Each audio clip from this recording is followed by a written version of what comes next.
im se svima, i malima i velikima, i bogatima i siromašnima, i slobodnjacima i robovima, dade žig na njihovu desnu ruku ili na čela njihova, te da nitko ne može ništa kupiti ili prodati.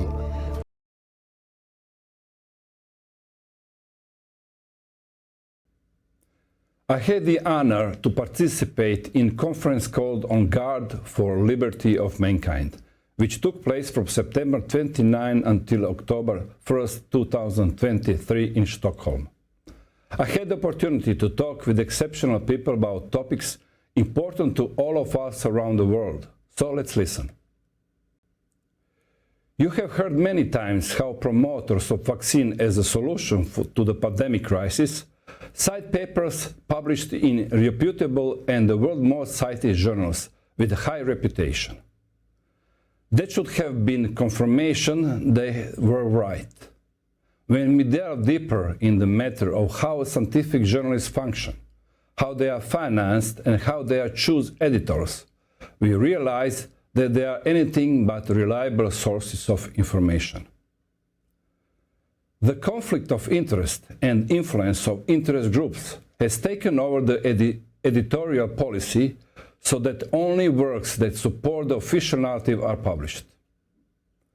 By the admission of independent scientists themselves, more than 50% of what they publish cannot be trusted.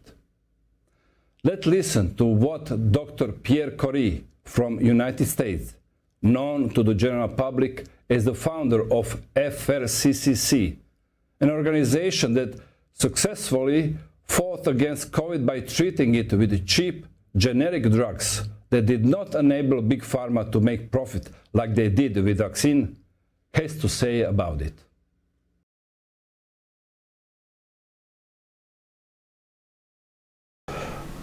Dr. Pierre Corey, welcome to our show in Croatia. You've been talking here about doctors and about science, and you said some very important things about science. Can you explain us what is really happening in the real science? Yeah. So what I discovered throughout my journey as COVID is I became an expert on a number of topics of COVID. And what I found is something that's actually been well known and written about for decades, but I discovered that the high impact medical journals of the world, and they're generally American and British journals. So it's the American Journal of,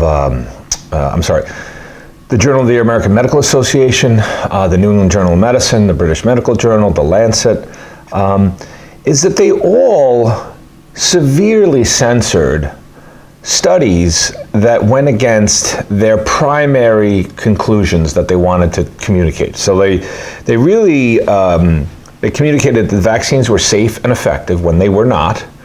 They communicated that early treatment medicines like hydroxychloroquine and ivermectin didn't work.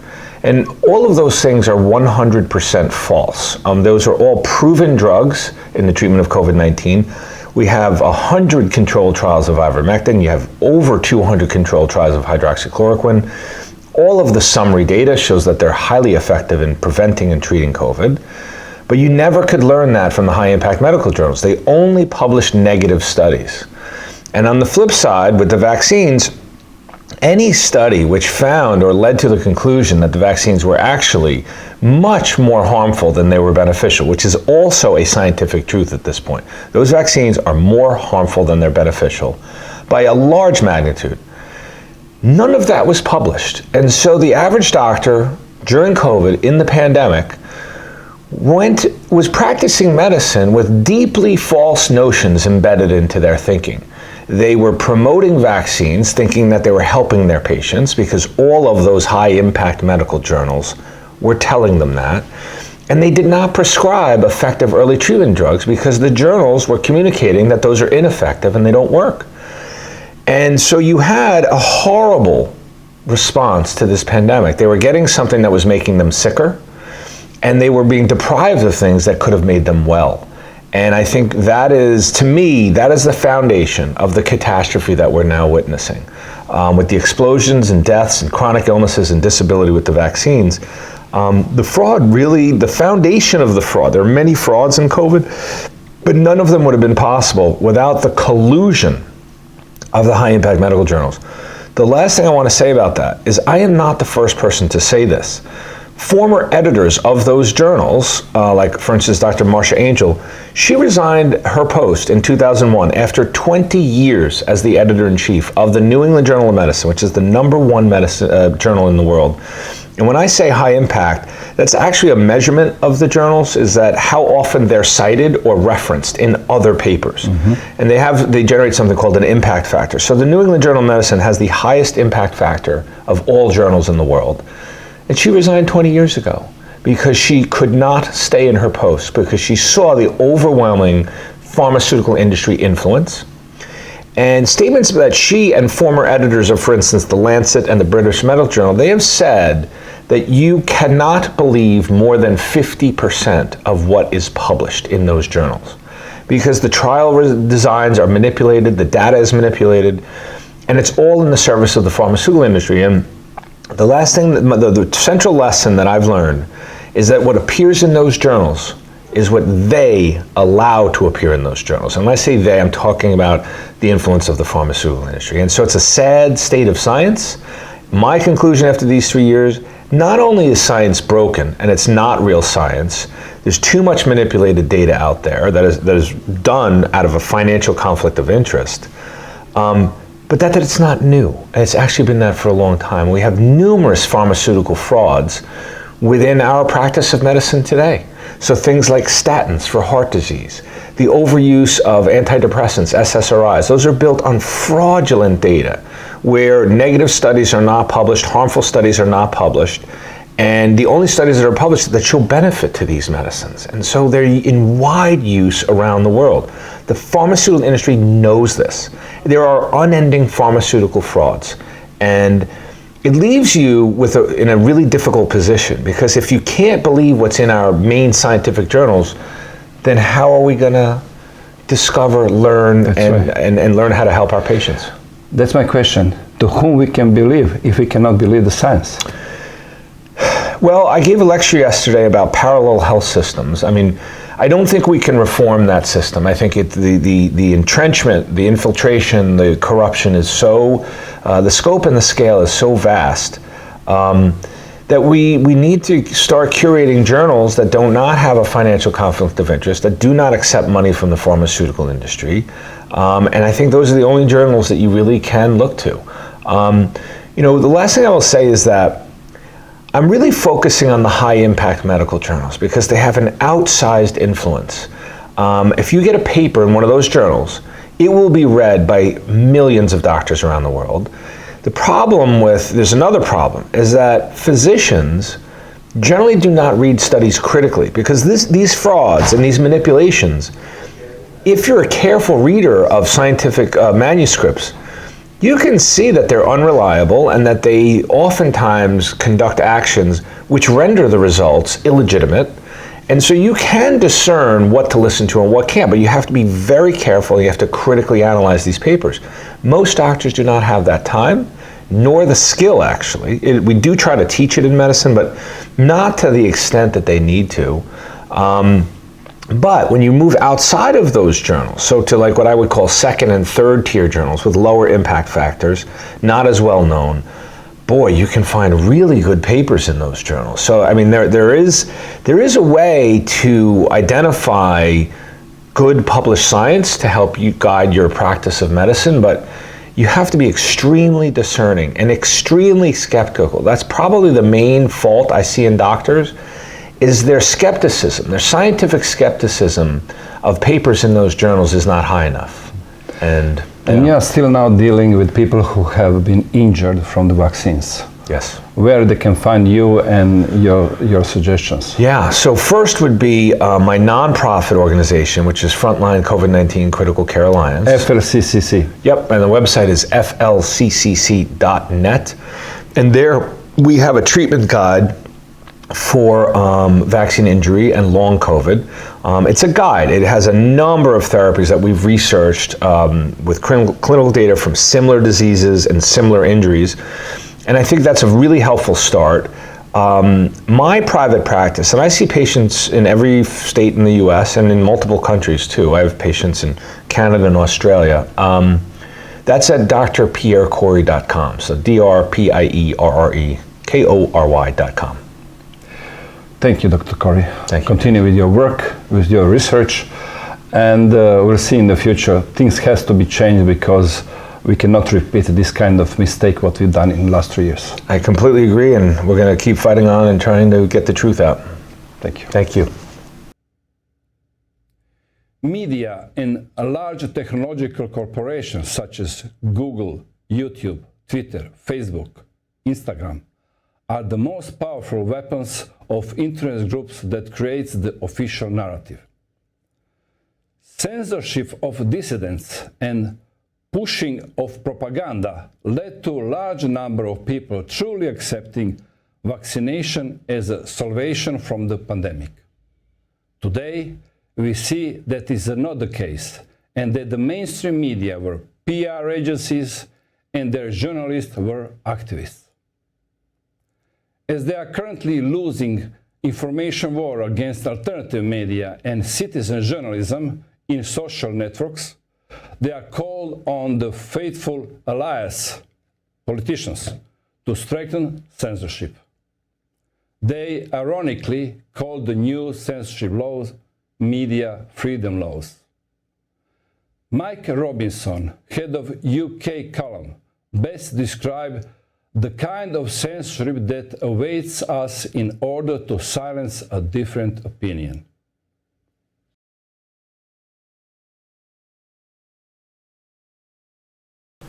Hello, Mike Robinson. Welcome to our show in Croatia. Well, you are a reporter, UK column, and you became very famous in the last 3 years because you are one of the rare alternative media in the United Kingdom. Can you tell us something about your work? Well, the UK column has been going since 2006 or so. And yes, since COVID, we have gained a much larger audience as people have become aware of what's been going on, but we have been working hard for a long time. We cover a whole range of topics, as wide and broad a range of topics as possible. Great. And you are the expert in the media. We were talking here about some new laws and censorship what you are facing in the United Kingdom. Well, it's what everybody is facing everywhere, really, because whatever the United Kingdom's doing, people are doing it. Other countries as well. Every country has its own efforts to try to control narratives which are out of control at the moment. So yes, the UK has finally, following a lot of opposition, passed its online safety bill. And they didn't get everything that they wanted in it, but they got enough. And it's quite draconian. We'll see how that actually plays out, because what this does is it enables an organisation called Ofcom, which is the regulator of broadcast media at the moment, now becomes also the regulator of the internet. And so it will regulate media, but it will regulate the platforms like Twitter and Facebook and so on, and YouTube, and will enforce certain things. So, they are, the UK government, as all governments are concerned about misinformation, disinformation, and of course this new term now, which is malinformation. Okay, can you explain us what this means? So misinformation, of course, is information which is viewed as being incorrect. It may not be incorrect, it may be truthful, but if the official narrative doesn't agree with it, it would be classified as misinformation because they don't agree with it. Disinformation, of course, is misinformation which has a political context, so from Russia or from China or from some country which we don't agree with. It also can be true. Absolutely, it can be true, yes, but if it serves, or it's perceived to serve the political ambitions of a third country like Russia or China or Syria or any country that we are effectively at war with, then that would be considered disinformation. But this new concept of malinformation, this is something which they are acknowledging is true. It's true, but in their view, it would have a negative effect on society. which really means it would have a negative effect on them as the government, of course. So that's any information that is put out and shared, which is accurate and is true, and they acknowledge it is, but it doesn't fit with their, or it somehow brings them into disrepute or generates opposition to what they're attempting to do. And what will be the punishment for that? Well, the first thing we've got to say about this online safety bill that's just passed in the UK is that it is extremely broad in scope. So it covers all kinds of things. It covers, the UK has, and I guess to some extent the EU as well, have sort of taken some guidance from the United States, where the United States, they put in these massive bills into Congress, which cover such a range of topics, and then inside that they just sneak some little things that maybe would not normally get public support, but they just shove it in there, totally unrelated. So the online safety bill is quite like this, it's quite broad, so it's covering things like online scams and fraud and things like that, but the main danger areas are, of course, on the attack on freedom of speech and censorship and this type of thing. And so originally the bill included the idea of content which was appearing online, which was viewed as being, which was legal, but it was viewed as being harmful, and the idea of harmful was not defined, and it isn't defined anywhere in the bill.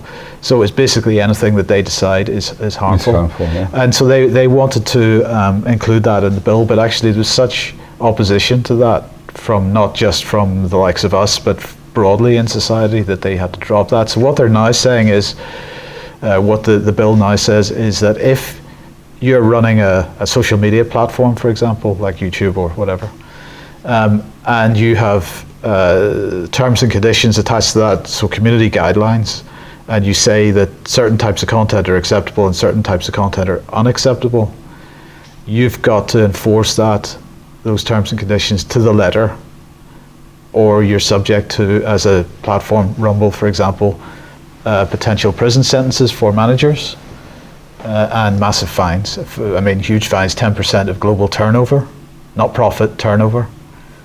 And so this is going to have a huge, what we've seen in the last number of years in terms of people being deplatformed and shadow banned and this kind of thing.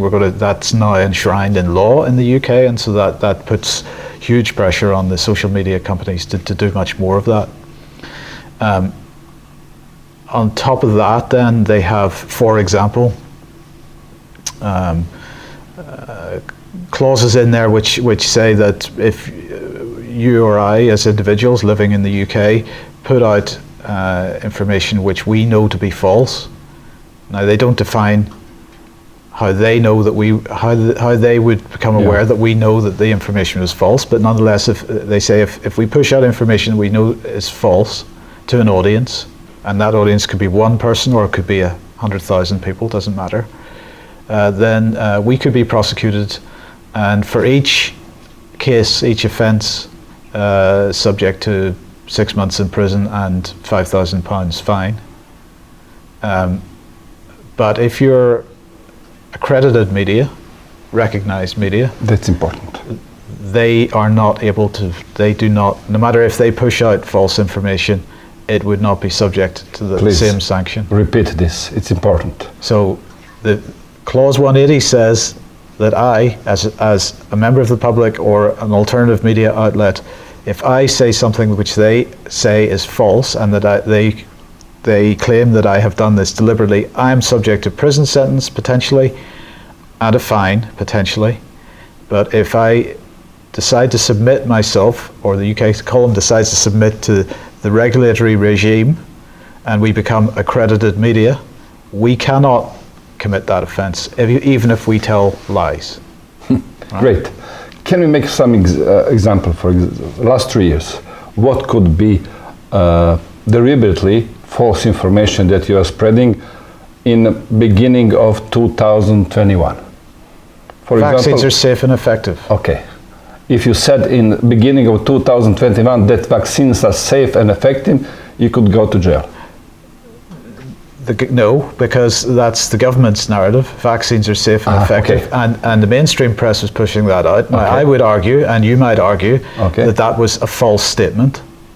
And because we have evidence from the huge numbers of people now that are demonstrating from they've had example damage. Of Pfizer documents, they said that they're not safe and effective. Even setting aside the number of people that have come forward and said I was damaged by this vaccine. Okay. If I then say, for example, the UK column YouTube channel was closed down because we covered a case of a person who ended up in hospital as a quadriplegic, paralyzed from the neck down, following vaccination, and his wife spoke to us in an interview and gave the facts of the case. So this was direct witness testimony of the wife of a man who had suffered as a result of vaccine injury, and that factual interview caused the YouTube channel to be taken down. Okay, and not only YouTube channel. Now Rumble, even Telegram, everything. Well, this is the potential bit. But my point is that was a factual interview, but YouTube said that it was false information, and they took the thing down. Now, if the government decides that was false information, we would be subject to sanction. So not just a YouTube channel being lost, but actual prison time, potentially. And fine. Right? Whereas the mainstream media, and so we've just demonstrated that vaccines are not always safe and effective. Vaccines, in fact, I would argue, are never safe and effective, right? But we've demonstrated that here's a case where a vaccine was not safe and effective. So the government narrative that vaccines are safe and effective was false information, but they are protected by the online safety bill, whereas our claim that they're not safe and effective would get us into trouble.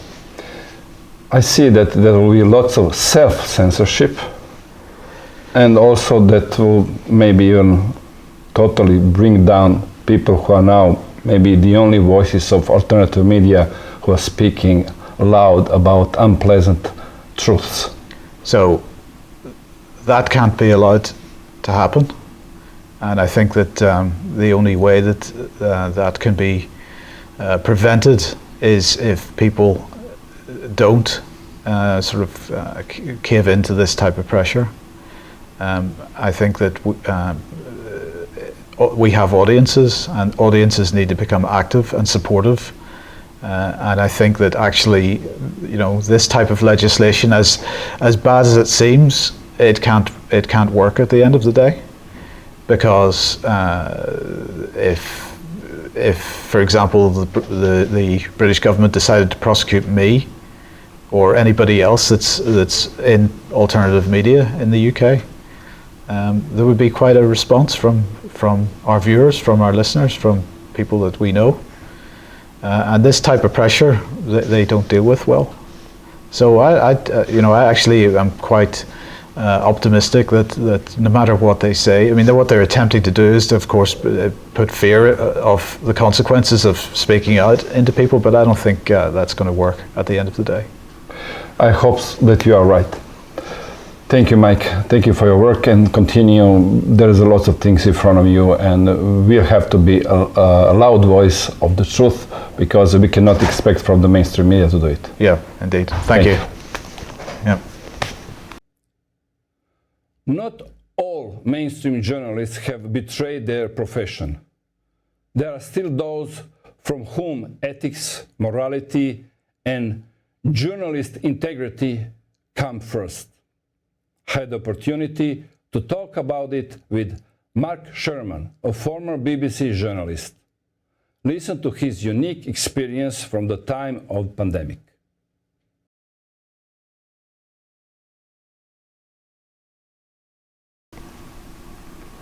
Mark Sherman, welcome to our show in Croatia. Thank you. You have lots of experience in the mainstream media. Can I tell our viewers your experience before and after pandemic? Yes, well, I mean, I've worked in the industry for over 50 years. I started in newspapers, actually. I was a newspaper reporter, but most of the time I've been in mainstream television, either doing live sport, which is my passion really, but also a lot of news, editing news shows, live daily news shows. And the most senior jobs I had, I had executive responsibility for Sky News, which included the bombing of Baghdad and 9/11. You know, we had some really, really big news stories. And later on, I was director of news and sport at ITV, which is the UK's biggest commercial channel. So, yes, you can't get any more mainstream really than what I was. And for all of my career, I believe that journalism was about being honest, being balanced and fair, and being impartial. And look, you always know there are certain things from government and certain spin that is put on stories, but we always were there. We thought our role was to question the government, not to put out propaganda. And I can hold my hand up and say, you know, all of my teams, we always tried to be impartial and fair and balanced. And that's really how I got involved, because I'm retired. I mean, I'm 73 years old. So I was retired, watching the television, and I'm watching my former colleagues tell lies about COVID. It was very obvious to me very early on that the numbers were completely wrong. I mean, they were being exaggerated, and they were calling COVID deaths for anybody that died of anything that happened to have COVID. I think that's probably true of most countries, but we had a daily scoreboard. You know, it was like they'd turn it almost into a sports event. Like every day there was the score. Today, so many COVID deaths. Now, so many COVID deaths. And when we had daily updates at the start from the Prime Minister and from the Chief Medical Officer, and nobody was asking any questions about the numbers or about how do you get to the numbers, or surely that can't be right. In fact, it was the other way. They were asking, shouldn't we be putting harder restrictions in place? You know, shouldn't we be closing down everything? Shouldn't we be shutting the borders? It was all in one direction. And now that our journalism in the UK has never been in one direction. And I knew something was wrong. So I got in touch with former colleagues and talked to them, and they all said, no, COVID's, you know, very serious, we're taking it very seriously. And I think they genuinely believed it. I think, like most people in the beginning, believed it. But later on, I got involved with interviewing vaccine injured people and wrote some stories and eventually made a film, which is called Safe and Effective, A Second Opinion. And the more I talked to the vaccine injured, the more I saw what a huge scale this damage was on. And still, I couldn't persuade anybody to write about it in the main papers or do anything on television. Even when we have it, sometimes when you have a sudden death in the UK, we have a coroner who has an investigation.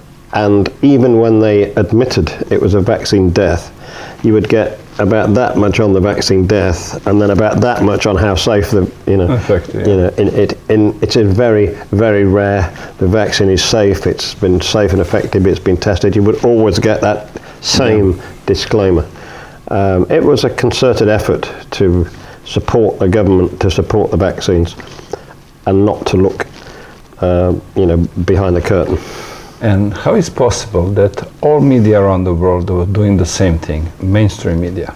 Yes, well, I go back to something called Event 201, which was held just before the pandemic, which was sponsored by the kind of people you'd expect, Bill Gates Foundation, Johns Hopkins University, etc. And they basically practiced what the world should do in the event of a pandemic. And one of That was, I think, October 2019. it was 19. 19, yeah. Yeah, 19. just before the 19, 2019. yeah. 6 months before. Well, less than that. I mean, it was. I think actually, COVID was already there in China when the hell. It was from summer 2019. Yeah. But one of the things they talk about in that is that authorities should flood the media with what they called reliable information, and they said you should suppress any dissenting views, including with the use of technology, which is exactly what happened. But I think you've got to go back to the ownership. I mean, when I worked for Sky, it was owned by Rupert Murdoch. It's now owned by Comcast of America, and they are very much part of this cabal, if you will. And I'm pretty sure the instructions came down from the top. Most of the media has some kind of ownership that links back to America or to BlackRock, but the big investment firm. But the BBC is a different case. I mean, the BBC, their whole royal charter is that they remain impartial. I mean, as you probably know, the BBC is funded by us, the taxpayer. You have to pay, I think it's £150 a year to receive any live television, and all of that money goes to the BBC.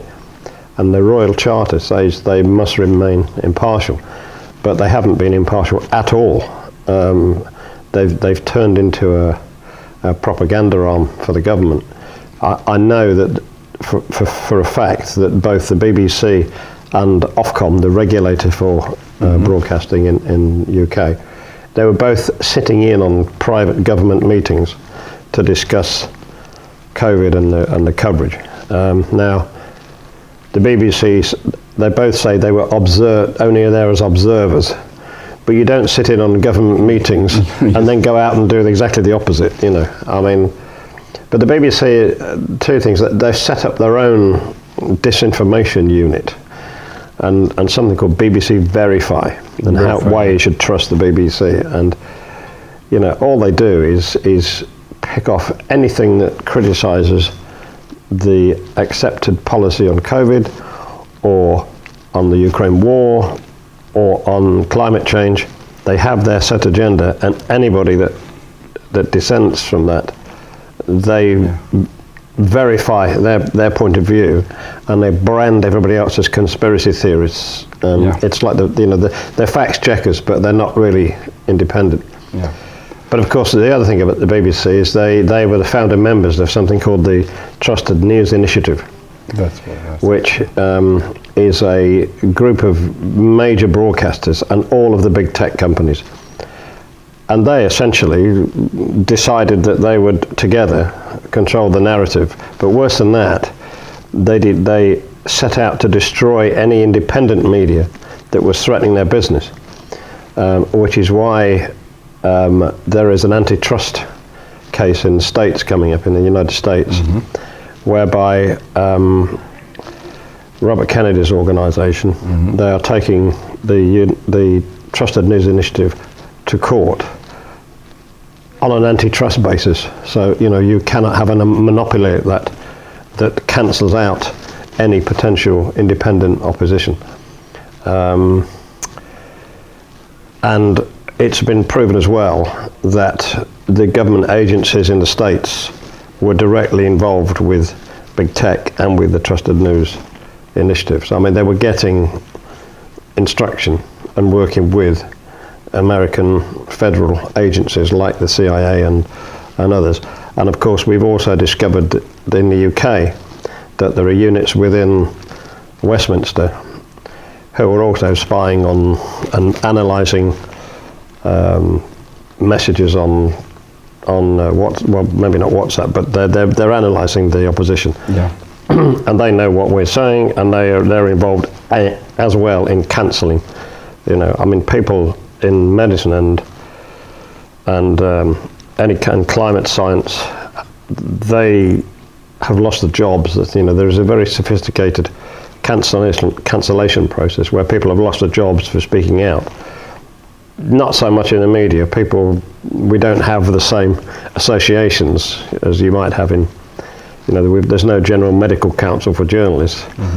But I think people they don't want to lose their jobs. They've got mortgages to pay and children and families, and those that are suspicious on the ground can't get anything done with their owners and on their broadcasters and on their newspapers, because the policy is we don't digress from what government policy.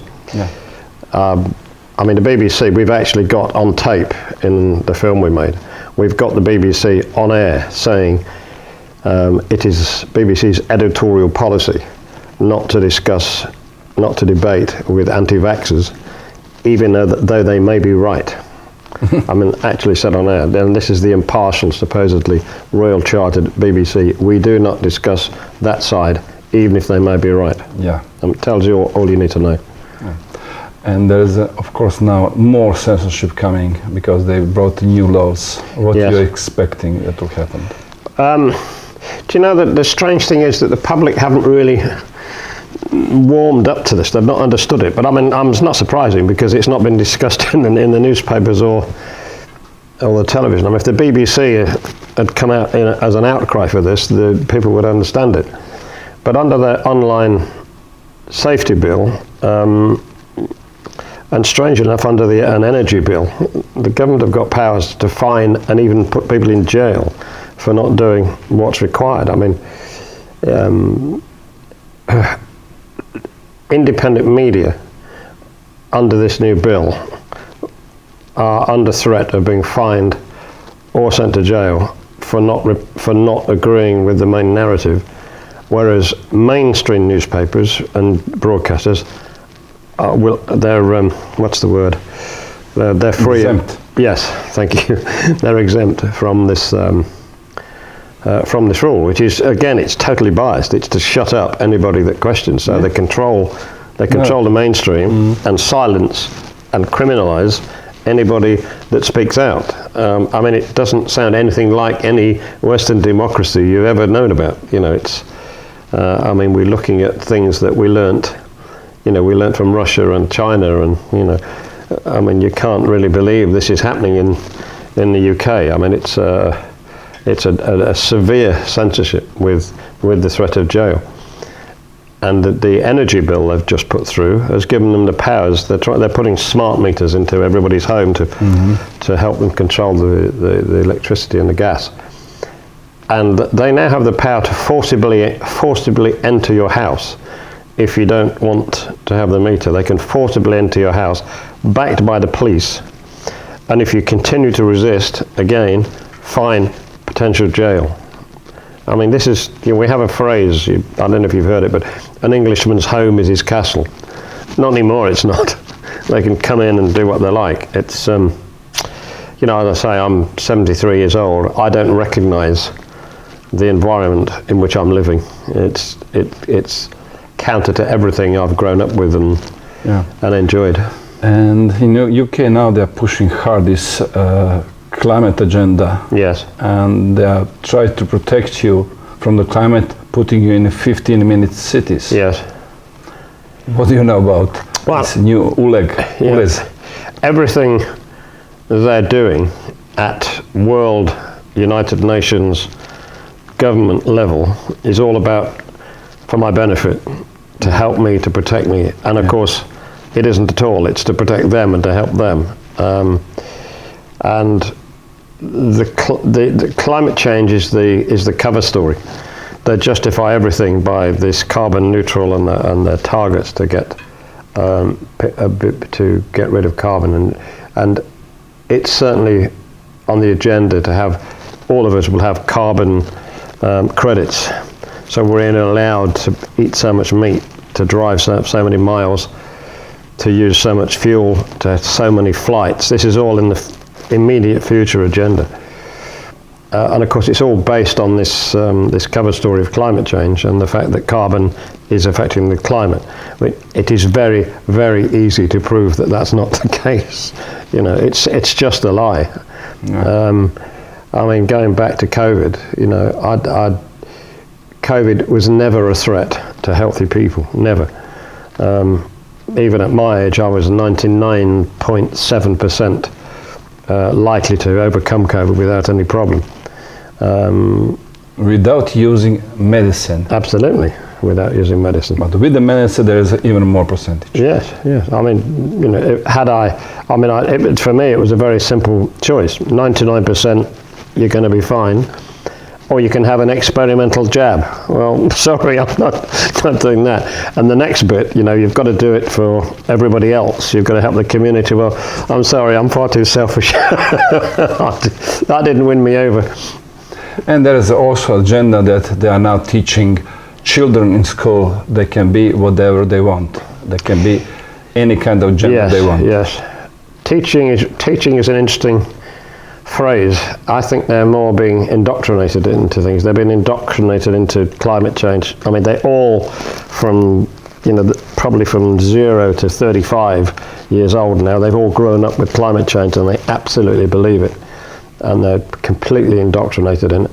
And this new wave is questioning gender and questioning, and I mean, kids in our schools at 4, 5, 6, 7 years old are being taught not only about making love, they're being taught about different, how can I put it, different games of sex and different ways, you know, and it just isn't right. I mean, children are children, and they shouldn't. But it's part of the same plan. They want, you know, it's easier to control people if you take away men and women and, you know, and the whole element of family life and love. You know, you take it away, they want autonomous all the way. It's very scary. I mean, it's very scary. I've got a granddaughter who's 8 years old, and that's why I'm fighting, because I want her to have something of a life where walking on the beach, walking in the countryside, riding a horse, you know, picking flowers, making daisy chains, you know, I want her to enjoy that kind of a life. My son is very careful with the amount of computers she's allowed to do at 8 years old and amount of screen time she gets. But she goes to school and she comes home and she says, isn't it sad, the polar bears are all dying, and, you know, it isn't true. It just isn't true. Yeah. No, indoctrination. Yeah, we are all here because of our children and grandchildren. Yes. Thank you, Mark, for your time. Thank you for your information, and I for sure will see each other in the future, because we have lots of job to do in front of us. Yes, indeed. Thank you. It was a pleasure. Thank you.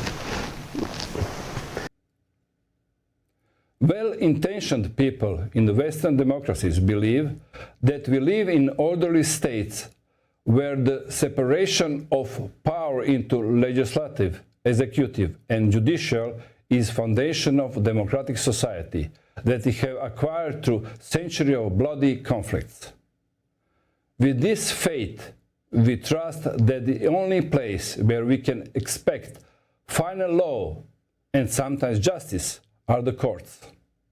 Unfortunately, we are witnessing that even the highest European judicial institutions are not immune to conflicts of interest and influence of large global interest groups. Italian lawyer Renate Holzeisen is a witness to such example in her desire to prove that humanity was exposed to unprecedented damage. Listen to what she says.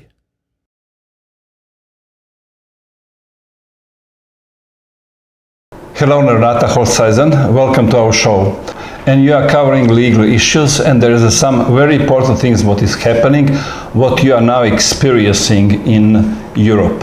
Yes, as I already told you in another interview, we fight two actions for annulment of the standard authorization of the so-called COVID-19 vaccines based on mRNA, which are Comirnaty of Pfizer BioNTech and Spikevax of Moderna. These two legal cases are pending before the General Court in Luxembourg, which is the European Union Court of First Instance. And now we saw that the reporting judge was for many, many years part of the cabinet of the presidency of the European Union Commission, and in the year 2009 he was even the chief director of this cabinet of the president of the European Union Commission. And why it is so important? In 2009 the European Commission, with the regulation, decided that all substances, even if they have in fact a function like a gene therapy product, if they are only formally declared as vaccines against infectious diseases, have not to be treated as so-called advanced therapy products, and can be put on the market simply by respecting the rules which are foreseen for the real vaccines.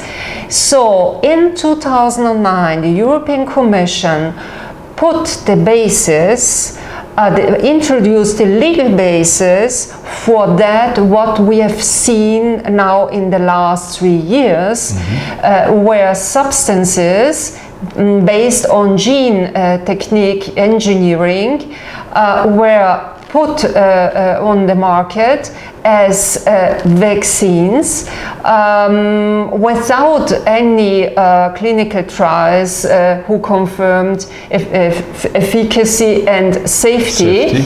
And without the guarantee which the European Union legislator foresees to guarantee life and health of the European Union citizen for the so-called advanced therapy products. And this Comirnaty of Pfizer, BioNTech, Spikevax of Moderna, AstraZeneca, Voxrebia, Janssen of Johnson & Johnson, these are all substances which aren't vaccines in the real sense. So we as we claimed in our actions for annulment, also this illegality done by the European Commission in 2009 by deciding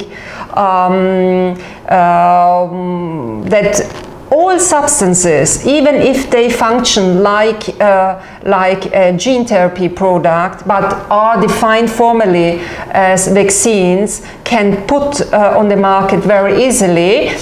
It is obvious that there can't be a judge who was the chief of the cabinet of the European Union's Commission's presidency in 2009, because in this function he collaborated to develop this decision. So when we saw this unacceptable situation, we objected the partiality and the evident partiality of this judge based on Article 47 of the Charter of Fundamental Rights and Freedom of the European Union, because obviously, first of all, the European Union courts, which are the General Court, which is the first instance, and then the European Court of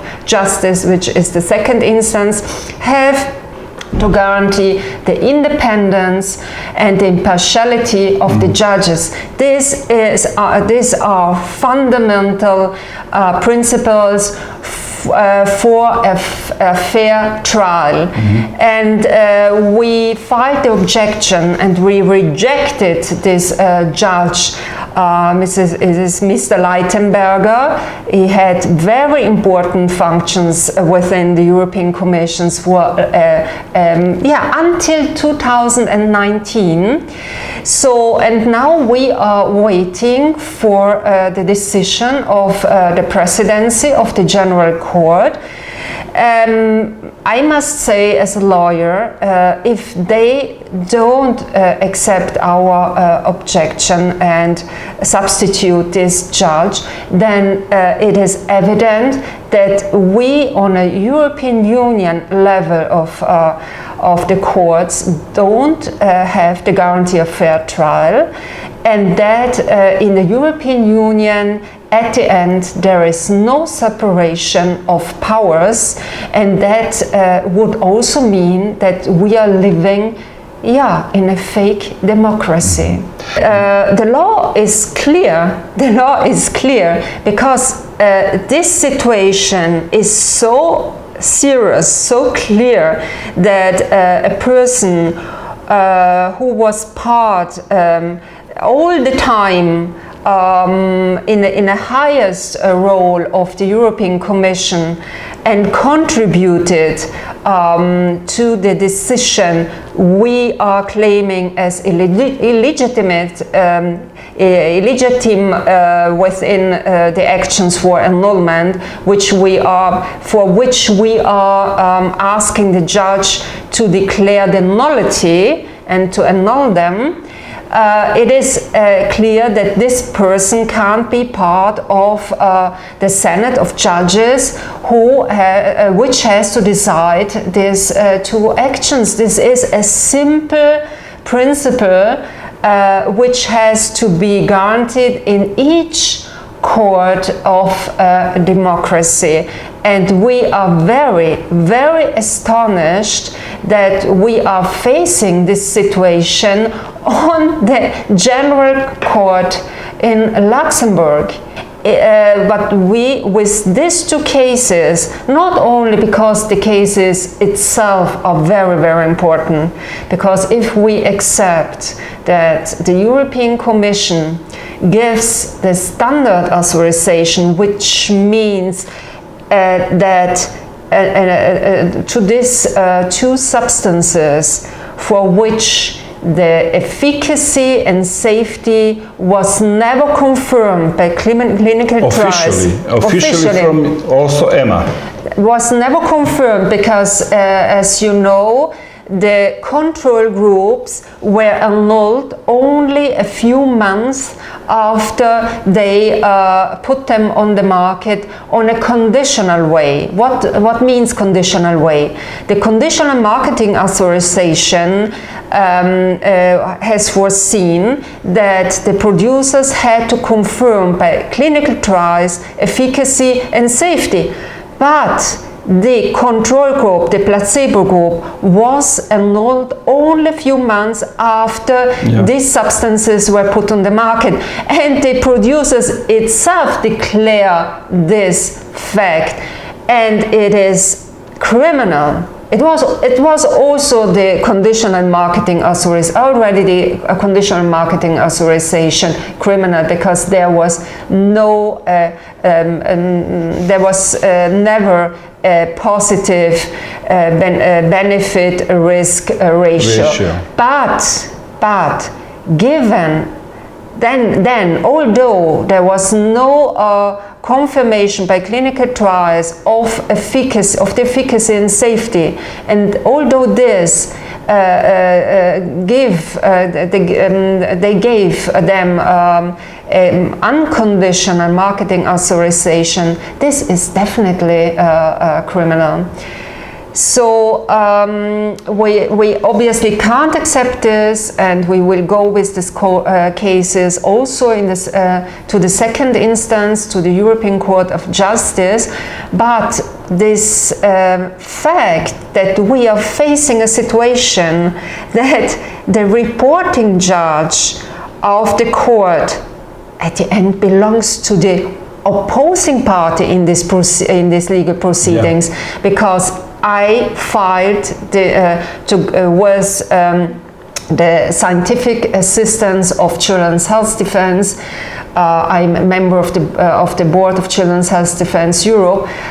These two actions for an Italian father of minors, and our opposing party in this legal proceedings is the European Commission. So we are in front of a panel of judges where the reporting judge at the end is part of the European Commission. He's biased from the start. Yeah. And for people who are relying on European legal instances, because it's not easy to say to people, well, you cannot rely on the court because these things are happening. What you can send as a message, how to proceed in the future, because still we are not facing any victory on the court concerning these obviously wrong products of what we are facing last 3 years. Yeah. We have to be active politically. The pressure has to come from the population. So we lawyers, what we can do is to inform, obviously to file actions and to proceed in this way. But as judges are depending on the public opinion, so if judges feel the pressure of the population, then maybe that they will stop to be the puppets of a criminal system, because in this last now nearly 4 years, we unfortunately saw that we had no guarantee by the courts of our human rights. There were only a few judges doing their work, their job. So we have to mobilize the population, and for that we have to inform, and therefore also your job is fundamental. And then I'm sure that the judges will change their behavior. But at the end remains a very bitter conclusion that it can't be that judges are operating according to the public opinion when we are in the middle of in a totalitarian system, and a system was complete censorship. Judges have always to look on the documents produced by the parties, and they have first of all to be independent and impartial. And in this case, it is evident that the reporting judge is neither independent nor impartial. Yeah, that means next year election for European Parliament are one of the most important elections in the history of European Union. Absolutely, absolutely, and I invite the population all over the European Union also to participate on each local election which is happen in the meantime. It is so important to exercise the right to vote, and I become really angry when I hear, voting has can't change nothing. It is not true. It is, first of all, we have always to remember that in the history there were very brave persons fighting for the right to vote, and they lost even their life. And now in our times we are losing by non-exercising the right to vote.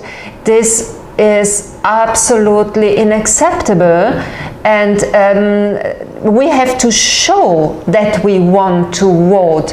And if the person say, well, the political parties all the same, it is not true. In this last year, a lot of new small parties were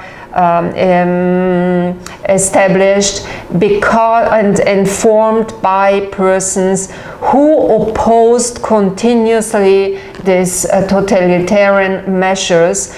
And therefore I say to the citizen, go and vote for them, because if you don't exercise your right to vote and don't show the totalitarian system that it is not okay what they are doing, and you want another kind of system, then you have to go and vote.